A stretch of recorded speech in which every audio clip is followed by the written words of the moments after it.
Hello students, welcome to our canonical classes. In today's video, we are going to study about concentration terms. तो क्या होती है ये concentration terms? ठीक है, और कोई भी सॉल्यूशन जो है हम उस सॉल्यूशन के बेसिस पे किसी भी टर्म को डिफाइन करते हैं.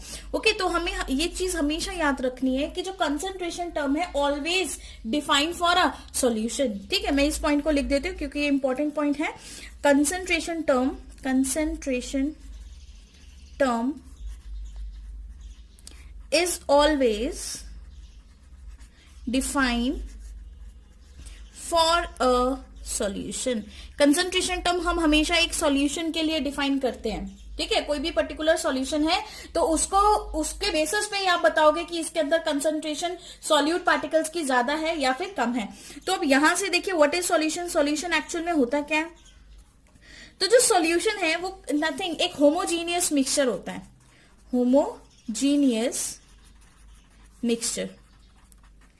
Homogeneous mixture of two or more non-reacting, very important, non-reacting substances.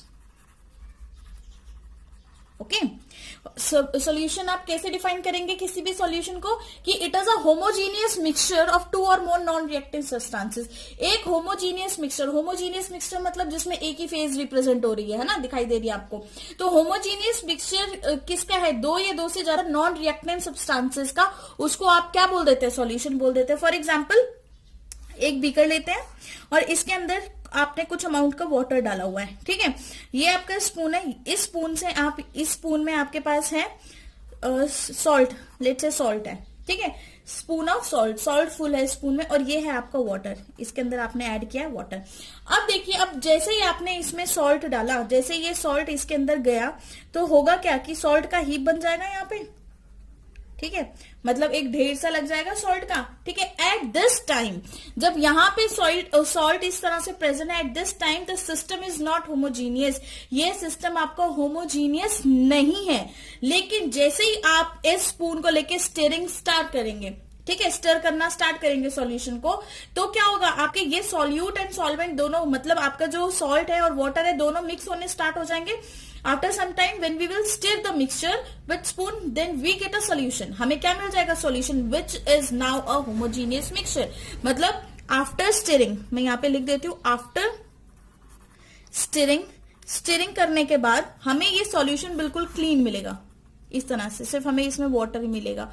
ठीक है, क्योंकि बाकी जो हमारे सॉल्ट के पार्टिकल्स थे वो क्या हो गए? डिसॉल्व हो गए ना आपके वाटर में. तो इस तरह का जो सॉल्यूशन है, अब यहां पर ये क्या है? Homogeneous mixture. ठीक है, वाटर कौन सा है? ये सॉल्ट वाटर. अकेला वाटर मत लिखें, इसको सॉल्ट वाटर कर देते हैं. ठीक है, क्योंकि अब ये वाटर क्या हो गया? आपका सॉल्टी हो गया. तो इस तरह से आप सॉल्यूशन को डिफाइन कर सकते हैं. कोई भी होमोजीनियस मिक्सचर, टू या फिर more than two non reacting substances is known as solution. ठीक है, सॉल्यूशन की जो इनिशियल टर्म होती है, जहां पर आपके पास सॉल्यूट डालने के बाद या सॉल्ट डालने के बाद जो हीप बना था, ये आपकी होमोजीनियस फॉर्म नहीं थी. लेकिन जैसे ही आपने स्पून के साथ इसको स्टर किया, डिसॉल्व हुआ, तो वो आपकी होमोजीनियस मिक्सचर बन गया. ओके, सॉल्यूशन जो है वो दो चीजों से मिलकर बनता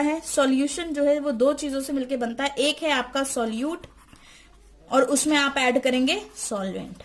जब आप सॉल्यूट के अंदर सॉल्वेंट ऐड करेंगे तो आपका सॉल्यूशन कंप्लीट हो जाएगा. ठीक है, तो जो आपका सॉल्यूट होता है वो हमेशा लेसर अमाउंट में प्रेजेंट होता है. लेसर अमाउंट हमेशा याद रखना है.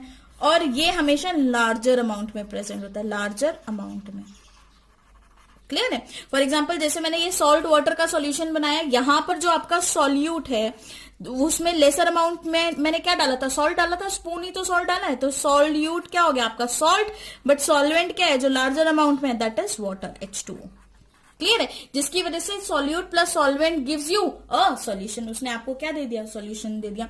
अगर इसी चीज को हम in terms of mass define करें, मास की टर्म्स में अगर हम डिफाइन करेंगे तो हम इसको लिख सकते हैं वेट ऑफ सॉल्यूशन या फिर मास ऑफ सॉल्यूशन. ठीक है, वेट या मास एक ही बात है. Weight of solution is equal to weight of solute plus weight of solvent ये किसके बेसिस पे बोला है? ये चीज हमने बोली है on the basis of law of conservation of मास। ठीक है, वो क्या बोलता है, जो टोटल वेट है सॉल्यूशन का वो किसके इक्वल होगा? उसके सॉल्यूट के और उसके सॉल्वेंट के, दोनों के सम के इक्वल होगा आपका total weight of solution.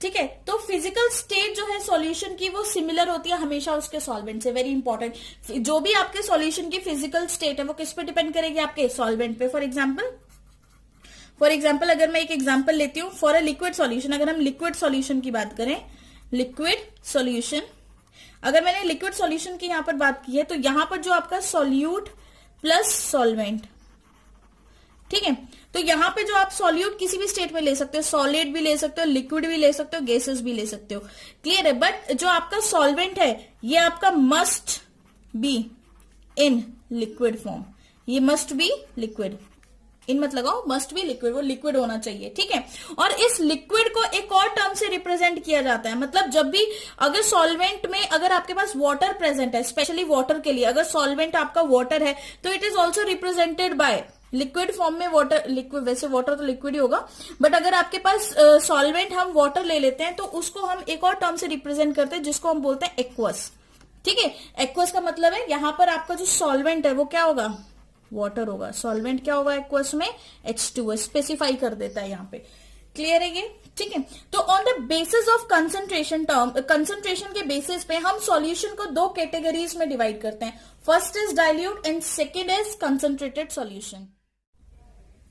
First is your dilute solution, dilute solution. Second जो हमने टर्म डिवाइड की थी सॉल्यूशन की, that was concentrated solution, concentrated solution. Okay, तो देखिए अब आपके पास what is dilute solution and what is concentrated solution. Dilute solution ऐसे सॉल्यूशन होते हैं जिसमें जो आपका सॉल्यूट की क्वांटिटी होती है, ठीक है, वो बहुत ही ज्यादा लेस होती है, बहुत ज्यादा less. Okay, less quantity of solute, less quantity of solute, और यहां पे इसको अगर कंपेयर किया जाए इसकी क्वांटिटी से तो इसकी क्वांटिटी ज्यादा होगी, more quantity of solute, more quantity of solute, clear है ये बात। ठीक है, तो डाइल्यूट सॉल्यूशन कितना डाइल्यूट हो सकता है? देखिए सपोज डाइल्यूट सॉल्यूशन का अगर मैं एग्जांपल दूं कि 1 स्पून, एक मैंने स्पून लिया और उसको 1 लीटर H2SO4 में, है ना, मैं अगर 1 स्पून लेती हूं H2SO4 का, 1 स्पून मैंने H2SO4 का लिया, उसको मैंने किसके अंदर डाला? मैंने डाला 1 लीटर वाटर के अंदर। तो ये जो सॉल्यूशन है ये आपका कैसा सॉल्यूशन आ गया? Dilute solution. This is your dilute solution की यहां पर जो आपके सॉल्यूट, यहां पे ये आपका सॉल्यूट है ना, और ये आपका सॉल्वेंट है। ओके, तो यहां पे जो सॉल्यूट की कंसंट्रेशन है वो बहुत ही ज्यादा कम है as comparison to solvent, clear है ये बात। ठीक है, बट यहां पर हम कंसंट्रेटेड सॉल्यूशन सपोज हम यहां पर ले लें 1 स्पून नहीं, हमारे पास कितना है, हमने यहां पे मान लीजिए 20 स्पून डाल दिए, 20 स्पून डालिए इन 1 लीटर, तो ये 1 लीटर H2 में, तो ये सॉल्यूशन आपका कंसंट्रेटेड हो जाएगा as comparison to this one, clear है ये बात। ठीक है, तो जब भी हम डाइल्यूट सॉल्यूशन की बात करेंगे तो डाइल्यूट का मतलब यही होगा कि जो क्वांटिटी है सॉल्यूट की is much much smaller than quantity of solvent. Very very important, तो मैं इसको ऐसे भी लिख सकती हूँ कि जो सॉल्यूट की क्वांटिटी है much much smaller than solvent, बहुत ही ज्यादा कम है आपकी सॉल्वेंट की क्वांटिटी से। ठीक है, जिसकी वजह से हमें यह पता है कि हम इसको कैसे वो बताएंगे। देखो सॉल्यूशन जो होता है आपका, वेट ऑफ सॉल्यूशन किसके इक्वल होता है? Weight of solute plus weight of solvent according to law of conservation of mass, है ना। अगर मैं बोलूं कि यहां पर मैंने बोल दिया कि सॉल्यूट की quantity is much much less than solvent, है ना, अगर मैं ये लिख देती हूं if quantity of solute, if quantity of solute is negligible, negligible तो हो ही जाएगी क्योंकि वो बहुत ज्यादा स्मॉल है इससे, है ना। If the quantity of solute is negligible, अगर हम बोल दें कि सॉल्यूट की क्वांटिटी हमारी नेग्लिजिबल है as compare to solvent, as compare to solvent, तो ऐसे केस में हम क्या कर सकते हैं? इसको निग्लेक्ट कर सकते हैं, और अगर मैं इसको निग्लेक्ट कर दूंगी तो मेरा जो वेट है सॉल्यूशन का वो किसके अप्रोक्सीमेटली किसके इक्वल हो जाएगा? अप्रोक्सीमेटली वो वेट ऑफ सॉल्वेंट के इक्वल हो जाएगा, जो कि वेरी वेरी इंपॉर्टेंट बहुत ज्यादा इंपॉर्टेंट है न्यूमेरिकल पॉइंट ऑफ व्यू से। ठीक है, बच्चों को ये चीजें नहीं पता लगती कि हमने क्या किया है यहाँ पर, जो हमने वेट लिया है जो वेट लिया है हमने सॉल्यूशन का, वो किसके इक्वल होता है, weight of solute plus weight of solvent according to law of conservation of mass. लेकिन हम डाइल्यूट सॉल्यूशन की जब बात करते हैं तो जो solute is much much lesser than solvent, ठीक है, much much lesser than solvent से इतनी ज्यादा क्वांटिटी उसकी कम है, तो जिसकी वजह से उसका हमने उसको क्या मान लिया, नेग्लिजिबल मान लिया। नेग्लिजिबल मान लिया तो जो वेट है सॉल्यूशन का वो किसके इक्वल हो जाता है, वेट ऑफ सॉल्वेंट। उसी तरह से अगर मैं वॉल्यूम की बात करूं तो वॉल्यूम भी सॉल्यूशन का, वॉल्यूम ऑफ सॉल्यूशन, ठीक है, वो भी अप्रोक्सीमेटली किसके इक्वल होगा, सॉरी वॉल्यूम ऑफ सॉल्वेंट के इक्वल होगा ऐसे केस के अंदर। और density of solution, this is rho, rho ये सिंबल किसका है, रो का, जो कि रिप्रेजेंट कर रहा है डेंसिटी को। ठीक है, ये भी किसके इक्वल होगा, डेंसिटी ऑफ सॉल्वेंट। क्लियर है ये बात? ठीक है, तो यहां से आपको ये सारी चीजें पता लगी कि जो आपका सॉल्यूशन है, अगर वो डाइल्यूट सॉल्यूशन है तो उसकी जो वेट होगा वो अप्रोक्सीमेटली आपके सॉल्वेंट के वेट के इक्वल हो जाता है। वॉल्यूम भी डाइल्यूट सॉल्यूशंस के अंदर अप्रोक्सीमेटली उसका वॉल्यूम सॉल्वेंट के इक्वल हो जाता है, और डेंसिटी भी उसकी सॉल्वेंट की इक्वल हो जाती है। Okay, now suppose I want to make a solution, है ना, मुझे एक सॉल्यूशन प्रिपेयर करना है, तो मैं क्या करती हूँ, मैं 3-4 बीकर लेती हूँ, बीकर 1, बीकर 2, 3, 4, ये मैंने 4 बीकर लिए। ठीक है, अब मुझे यहाँ पे सॉल्यूशन प्रिपेयर करना है। सपोज मैंने इन सब के अंदर पहले मैंने ऐड कर दिया वाटर। ठीक है, इन सब के अंदर मैंने क्या ऐड कर दिया, वाटर। वाटर ऐड करने के बाद, वाटर इज योर सॉल्वेंट, ठीक है, सॉल्वेंट यहाँ पर वाटर है। अब इसके अंदर मैंने 1 स्पून डाला सॉल्ट, 1 स्पून क्या डाला, सॉल्ट का। सेकेंड बीकर के अंदर मैं 2 स्पून डाल रही हूँ सॉल्ट के, 2 स्पून किसके, सॉल्ट के। ठीक है, थर्ड स्पून किसके, सॉल्ट के, एंड 4 स्पून डाल दिए लास्ट वाले में सॉल्ट के। ठीक है, 4 स्पून सॉल्ट। अब देखिए ये जो मैंने सॉल्यूशन बनाए ये सभी जितने भी सॉल्यूशंस हैं सेम ही है बिल्कुल, क्योंकि ये सभी के सभी क्या है, सॉल्ट सॉल्यूशन है, जिसमें सॉल्ट प्लस वाटर, है ना, सॉल्यूट और सॉल्वेंट क्या है आपका, सॉल्ट प्लस वाटर, ऐसे सॉल्यूशन को आप सॉल्ट सॉल्यूशन बोलते हैं। अब यहां पर इंपॉर्टेंट चीज जो आपने नोटिस करनी है वो क्या है, अब देखिए अगर मैं कोई एक डिफरेंट चीज इन सभी सॉल्यूशंस के अंदर फाइंड आउट करूं तो वो क्या होगा कि ये लेस सॉल्टी होगा as comparison to this one, जो आपका ये, इसको ए ले लो, इसको बी ले लो, सी एंड डी, है ना, डी वाले का जो टेस्ट है वो ज्यादा सॉल्टी टेस्ट होता है as comparison to 1, 2 and 3। Reason क्यों, क्योंकि उसके अंदर मैंने 4 स्पून आपका सॉल्ट ऐड किया। ठीक है, तो यहां पर हम ये कह सकते हैं कि अगर मैं इनके बीच में कोई एक डिफरेंस फाइंड आउट करूं तो डिफरेंट किसके बेसिस पे आएगा, difference is on the basis of, ये डिफरेंट है ऑन द बेसिस ऑफ, किसके बेसिस पे डिफरेंट है, इनकी कंपोजिशन के बेसिस पे, है ना, इनकी कॉम्पोजिशन, चारों की कॉम्पोजिशन बिल्कुल डिफरेंट है। बिल्कुल कैसे, इसमें 1 ही स्पून सॉल्ट डाला तो इसका जो salty taste according to 1 spoon आएगा।